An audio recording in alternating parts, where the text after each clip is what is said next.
The first Korn Ferry Tour event of 2025 in the United States ends in a playoff, and it gets us back on the road to French Lick.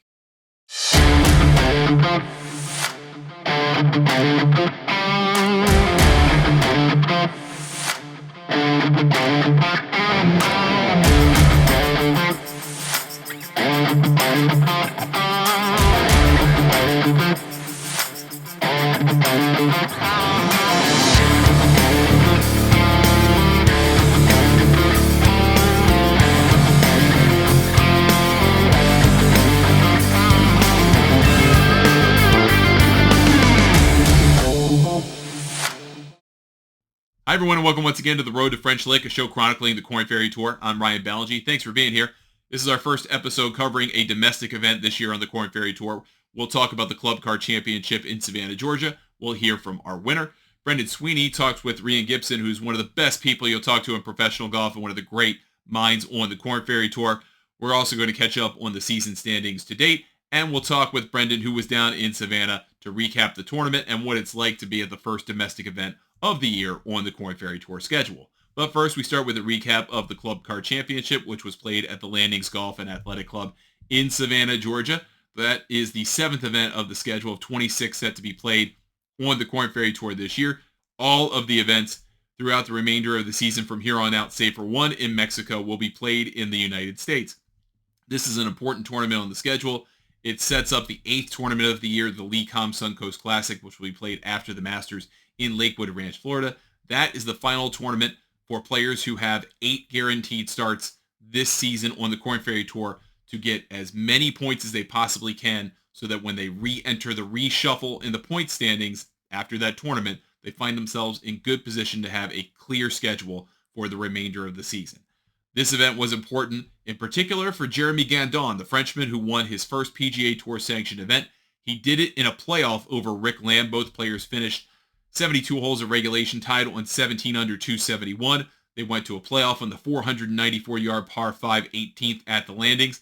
And Rick Lamb made par. Gandon made 4. He winds up the winner. He earns $180,000, 500 very important Korn Ferry Tour points, moving him from 48th in the standings to 3rd overnight. A big leap in the points list for him. For Rick Lamb, it's a disappointing loss, but he still moves up to 12th in the standings with the 300 points that he earns for that playoff second place finish, and it's a big week overall for both players. Cole Sherwood, Garrick Higo, Russell Knox were players who finished in a tie for 3rd place, a stroke out of the playoff, and then in a tie for 6th place, a variety of players, including Josh Teeter, who was already a winner this year in Panama. He moves up in the standings from 3rd to 2nd place overall. Let's hear from our winner at the Landings of the Club Car Championship, Jeremy Gandon. Well, yeah, I mean, you would have told me that after the Americas season last year, I would have gladly take it, and had to start up through first stage, second stage, and all of it. And yeah, I mean, just, being guaranteed a season, I'm pretty grateful for that and try to get the most out of it.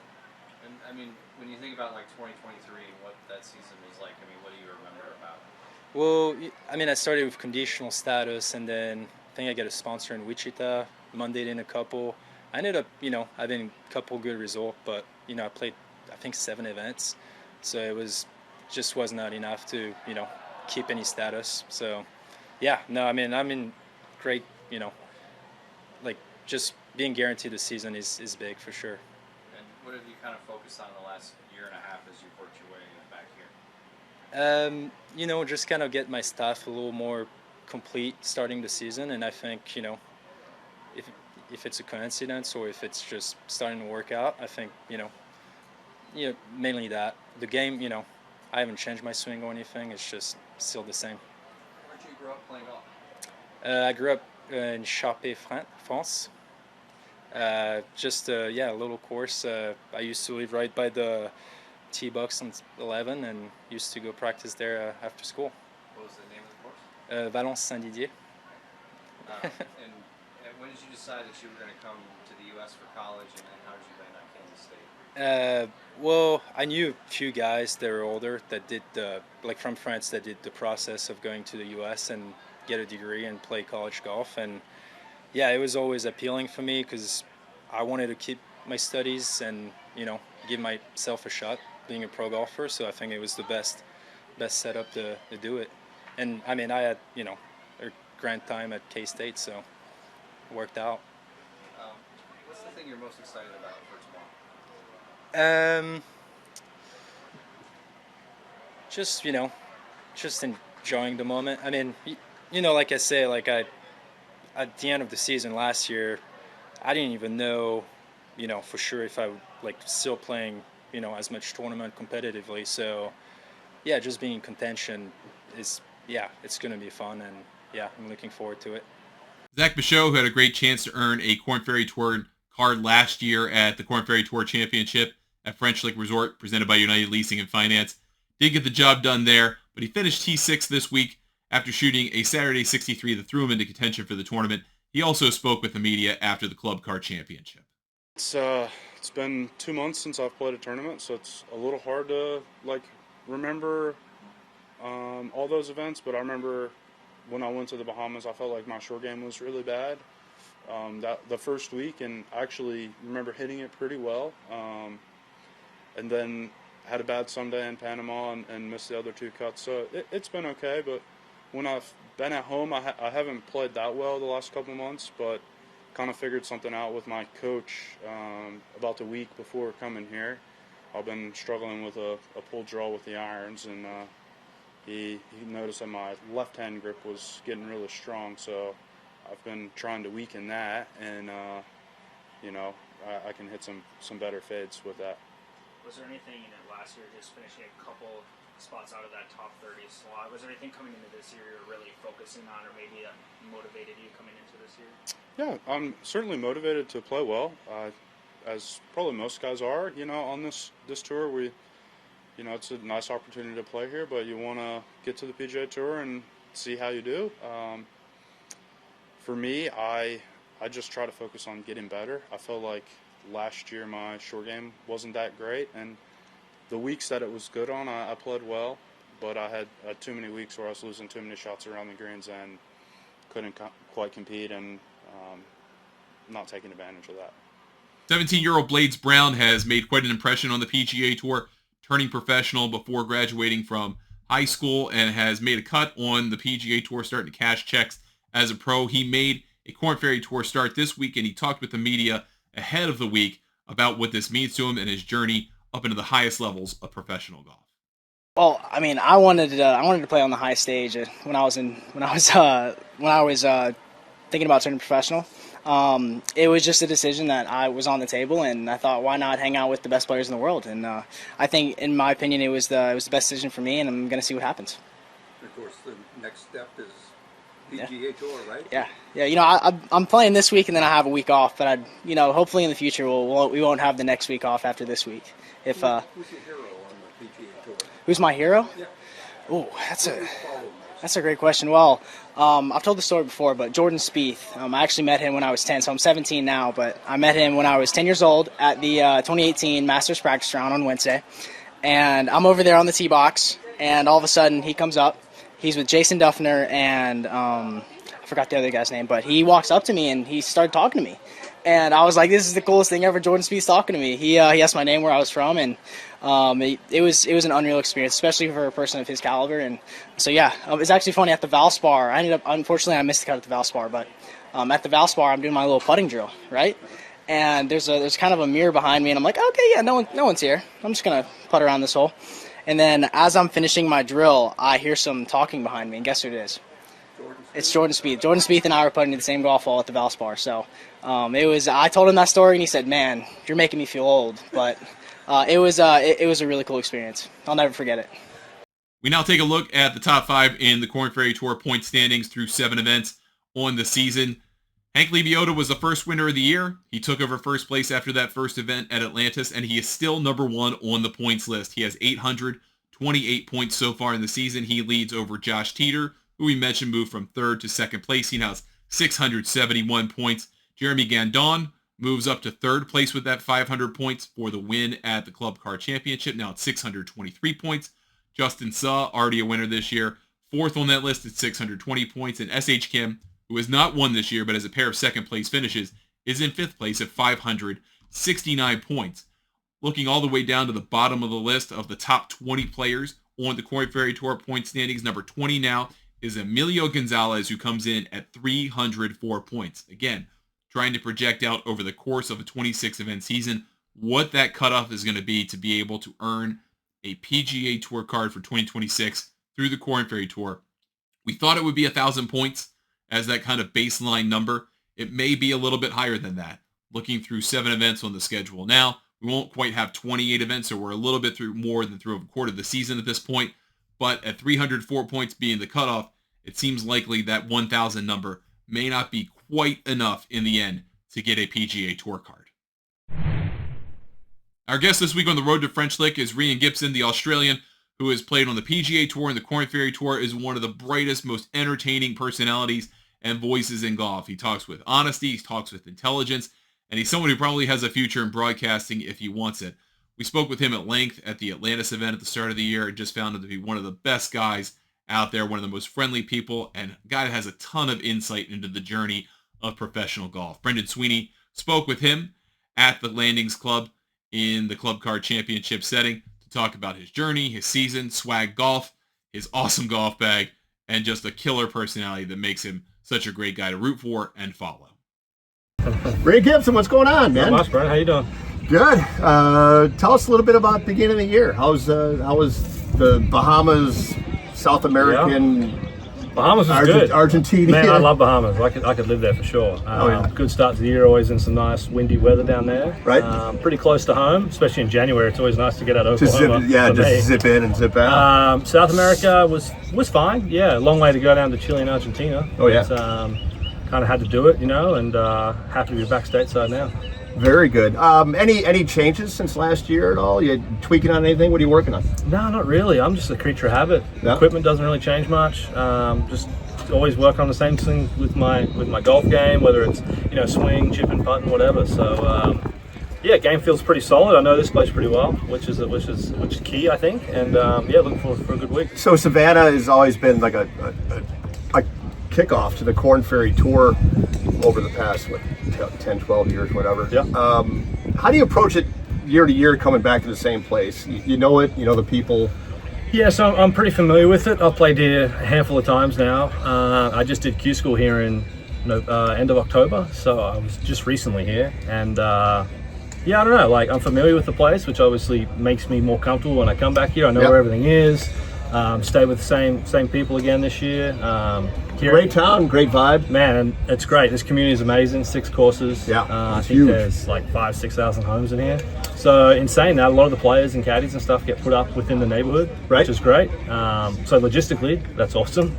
And facilities are amazing. This place is in great shape, overseeded, and green's going to be quick. The runoff areas are great, so it should show up well on TV as well. Got it. So let's talk about some of your sponsors. Obviously, Swag Golf is you've been with them. You got a great relationship. Tell us a little bit about Swag. Swag's been great. So I had a really good friend of mine who actually happens to be kind of the Korn Ferry Swag rep now. He called me back in, I think it was 2018, and I was in Knoxville, Tennessee.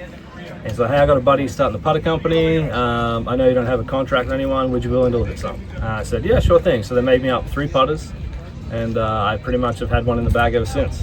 And that was the first year when Swag started the company. Right. In fact, they just celebrated their 7 years on April 1st. So literally yesterday, anniversary, or 2 days ago. What's the date now? Yesterday. Yesterday. Yeah. So really cool company to be with. Young group of guys out of Chicago.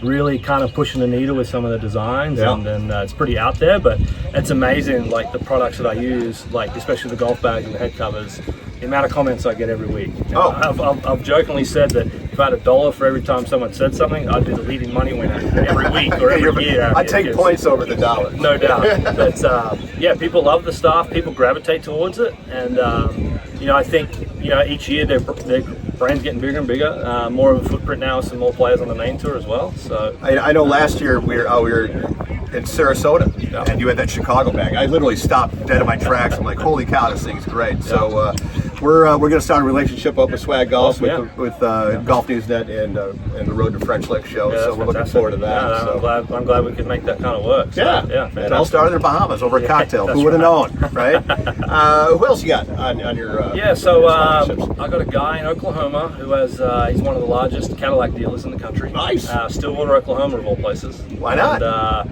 young guy's my age, so he's 39. Well, not that I'm that young anymore, but compared to these guys out here, Compared to anyway. me, yeah, sure.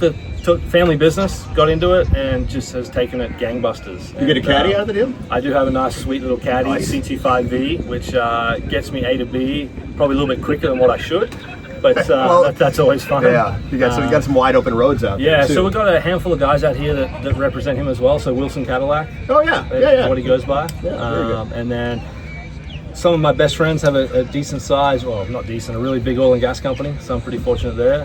They kind of use me as kind of business development. Come play with some customers. Do all that stuff. So that's Sweet. fortunately I have that on my hat. It's called Total Directional. Oh, very good. And picked up a new one this year, Canberra Property and Leasing Management Group. Got it. Just manage a bunch of properties around Oklahoma, state of Oklahoma. And a good buddy of mine who's at the club and kind of just reached out, hey, how can I help you, kind of thing. Gave him a few lessons and loved it. And he's like, hey, what can we do? So that's been good engagement already this year, and looking forward to the future with that as well. So each week the Korn Ferry Tour goes out. They new adventure, new location. You always have a pro-am. Anything in your career strike you as holy cow, what just happened in this pro-am? Like somebody just like absolutely loses their mind or anything like that? Man, I'm trying to think. So personally, I've met some unbelievable people. Yeah. Still stay in contact with them. I always treat pro-ams as a business opportunity. Oh, absolutely. Shit, you just never know 100%. who you're going to be with. You could be with the CEO of a massive company. You could be with a billionaire who's wearing flip-flops. You just don't know. And I've always just tried to treat people the right way. Yeah. And you just never know. Like, I've got friends out here that have gotten six-figure sponsorship deals that have just been good in pro-ams. Sure. It's the And, beauty about a pro-am. For sure. So, but off the top of my head, I've met some great people like Charles Barkley, guys like that love golf just through pro-ams, and we stay in contact. We'll exchange numbers, we'll exchange text messages. It's just crazy, and it's all about just being good to people. And I wish more players actually realize that we need to take care of these guys, because Sure. without the sponsorship dollar and them on a Wednesday, if we don't take care of them, they could just turn the tap off and we're out that week for a tournament. So I always treat Monday, Tuesday as my practice days, Yep. and Wednesday, if I'm in the pro-am, it's all about Business development. Yep. And giving them the time of day and the time they deserve. I'm not hitting extra putts, extra chips. I'm giving them reads, swing tips, whatever I can do to make their day better, and they feel happy. And so when they go home tonight, they say, "Oh, a hell of a day. I want to do that next year." Love it. So Love it. yeah. Well, Rhein, we wish you the best of luck. Thanks, Brandon. Yeah, thanks for having and, me. hopefully we will. Hopefully we won't see you in French Lick. Hopefully you bypass that, go straight to the tour. But That'd if be not, sweet. we'll see you. If I have to see your ugly mug in French Lick, I'm fine with that too. So. All right, Rhein Gibson. Brandon, thanks, mate. We'll see you, bud. Thank Cheers. you very Yeah. much. Thanks. Brendan Sweeney joins me. He was on the road at the Club Car Championship at the Landings Club in Savannah, Georgia. Brendan, what was the experience like? We were talking ahead of this, how much you enjoyed the tournament and how well it was run as the first U.S. event of the year. Well, I tell you what, having the guys come back to the United States was huge. The first chunk of the year of the Korn Ferry season, as we know, it's been out of the States. So you see these guys come back, they're refreshed to be back on U.S. soil. They're happy to be playing a familiar golf course. And the Landings is a top-notch facility, man. It's an absolutely gorgeous piece of property located about 8 miles from the heart of downtown Savannah, which as well as I is just an absolute gem of a town to go to. The food scene is killer. The VRBOs are beyond belief, and the history is just oozing on every turn. You go around. I mean, Forrest Gump was filmed there, for God's sakes. And we had a real nice time at the facility. We at the French Lick Resort had some facility meetings with other tournament directors and other facility people there. It worked out well. Everybody's excited about the Korn Ferry Tour coming back to the States. All the other facilities are eager. Knoxville, Oklahoma, name it. They're all there. The Landings, not the Landings, but Lakewood Ranch that we'll be going to in a couple of weeks here down in Florida. It was great. And then, just being with the players again, the range had a great buzz to it. The players were excited.